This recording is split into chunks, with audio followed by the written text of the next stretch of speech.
Welcome to How I Unfucked My Life. Yeah, I know, that sounds a little aggressive and offensive, but so is life, and we need aggressive solutions. So, let's get started.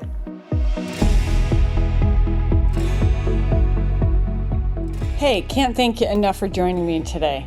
I want to ask you a question. How many times have you heard that line, worry doesn't fix tomorrow's problems, it just ruins today's peace? We've heard it a billion, and that's what we're talking about today. And guess what? Most of what you worry about never even actually happens. But that doesn't stop your mind from running, does it? You wake up at 3 a.m. replaying the conversation, or wondering how you're paying that bill, or you sit at work imagining every possible way something can go wrong. We convince ourselves that worrying helps us prepare, that if we expect the worst, we won't be blindsided. But that's not preparation, that is torture. Because worry doesn't protect you, it drains you. I'm sure that you can agree that worry gets you nowhere, and you shouldn't do it. But the question is, how do you stop? How do you get it under control when it seems like that's all you do? Well, in this episode, I am going to show you exactly how to do that. I'll be honest, it is not going to be a quick fix. It takes time and it doesn't happen overnight. But if you keep at it, you're going to be able to shut it down before that worry consumes your entire day, week, month, year. So why do we worry? Well, we all worry. Something comes up in life, and our first response is to run it through our head over and over and over again, thinking that that's how we're going to come up with a solution. But we don't. That's not the purpose of worry. Worry is actually an ancient survival response. See, back when danger meant like predators, that fight or flight instinct kept us alive. The fight or flight response, triggered by anxiety, sharpened senses and prepared the body to react swiftly to threats. An early human who worried about the crack of a twig in the woods was more likely to spot a predator than the one who was oblivious. The same internal alarm system that once responded to a rustle in the woods now reacts to an email from your boss or a looming credit card bill. Because the predators are invisible. They're the bills, the relationships, health, deadlines, the future. Your brain doesn't know the difference. It just senses uncertainty and it screams, figure this out now, before it kills us. So we overthink, we overanalyze, we rehearse the worst possible outcomes as if somehow that's going to protect us. But really, we're just trying to control something that we can't, the future. Worry doesn't go away as it did in earlier times because it's not a quick worry about the breaking twig. It's a chronic worry about everything.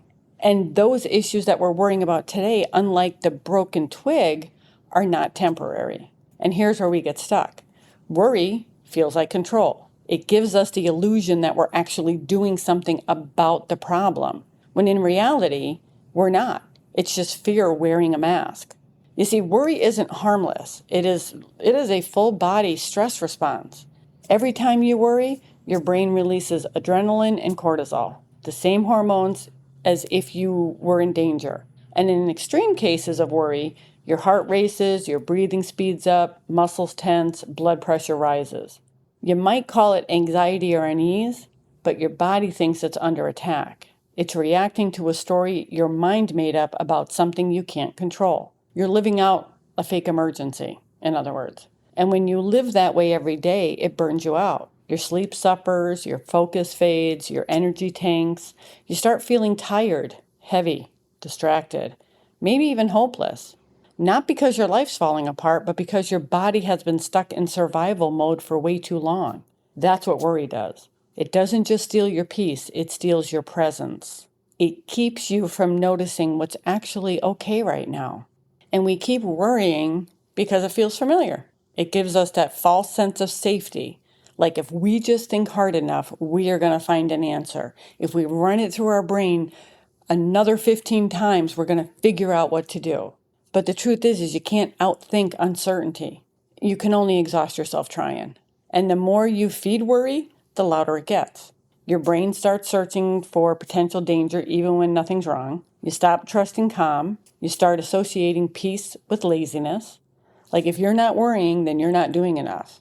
That's the lie that keeps you trapped. Now, let's get real for a second. Some worries aren't just what ifs, they're right now. like wondering how you're going to pay the bills, how to make more money, how to stretch what you've got to cover what you need. That's not imaginary. That is survival, and it is valid. When money's tight, your brain goes into full survival mode. It's not just stress, it's almost panic. You start hearing thoughts like, I can't keep doing this, or what if I can't make it? And because you're in that fight or flight state, your mind shuts down the very part of your brain that could help you. Your logic, your creativity, your problem solving. You can't make smart choices from a scared state. You can only make survival choices.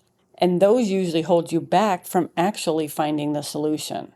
So if you're in that place, the first step isn't to fix everything because sometimes you can't fix it. The first step is just to calm your system enough to think clearly again. And here's how you start. When you're faced with whatever the stressor is, pause. Just pause. Take a breath. Actually feel your feet on the floor. And tell yourself, I am safe right now and I am figuring this out. That's how you quiet the panic long enough to see options you couldn't see before.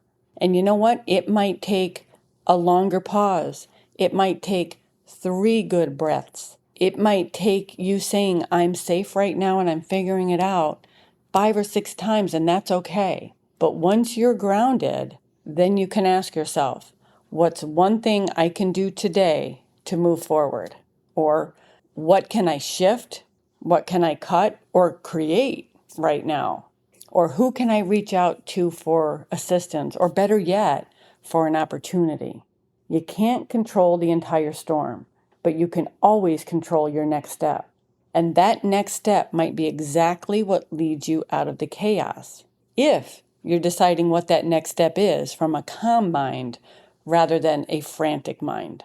Because when you're stuck in that constant worry about money, you're not manifesting solutions, you're feeding the scarcity. But when you calm your mind and act from clarity, you open the door to possibilities. So, how to control what you worry about. Let's talk about how to take back control. Whether it's the future you're worrying about or the bill sitting on your kitchen table. You can't eliminate it, but you can stop letting it own you. We all have issues in our life that need a little attention, but that doesn't mean it's what your life should revolve around. You can have things happen, but it's knowing that we're visiting, we're giving it some attention, but we're not letting it consume our lives. And you do that by catching that thought early. The second your brain starts spinning, say it out loud. This is worry and this is useless. Naming it puts a space between you and the thought, and it gives you that little pause to redirect.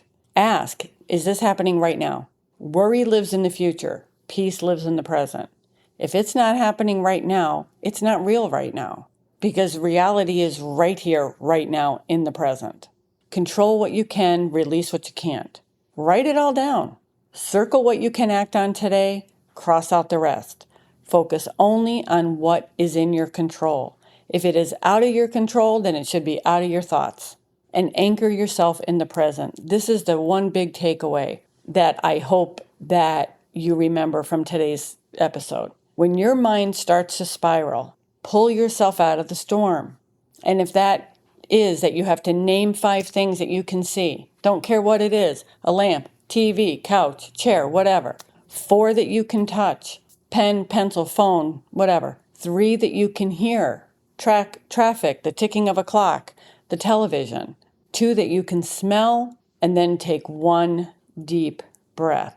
This simple reset brings you back to where you actually have power, which is right now. See, you've mastered the worst case scenario. Now train your brain to ask, what if it all works out? Start imagining the best instead of rehearsing the worst. When you stop letting worry run your life, everything changes. You think clearer, you sleep better, you make better choices. You stop reacting from panic and start responding from power. You realize that peace isn't found in fixing the future. It's found in controlling what's right in front of you right now.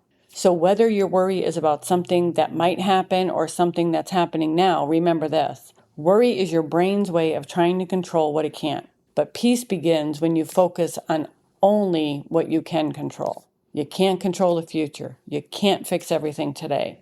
But you can choose what you feed your mind right now. And that choice to come back to the present is how you take your peace back. Worry's like paying interest on a debt you might never owe. It drains your peace, your focus, your joy, all for a future that might not even never be there. So when your brain starts spinning, stop trying to think your way out of it. Ground your way out of it. Because peace doesn't live in the future. It lives right here, in the moment, when you finally decide to stop letting fear run the show. Now, if this episode hit home for you, share it with someone who needs to hear it. Because let's be honest, we're all fighting the same battle in our heads some days. Make sure you follow the show so you don't miss an episode. Give me a subscribe. And if this helped you, leave a quick review. It helps me keep putting this message in front of the people who need it most. Until next time, breathe, focus on what's in front of you, and remember, peace pays better than worry ever will. Hope you have an amazing day. Listen, at the end of the day, it's simple. You either make excuses or you make progress, but you can't do both. If something in this episode hit home, then sit with it. Do something about it. And if you're serious about changing your life, start acting like it. And if you're not, well, that's on you. Life doesn't wait. I'll catch you next time on How I Unfucked My Life. And remember, nothing changes if you don't.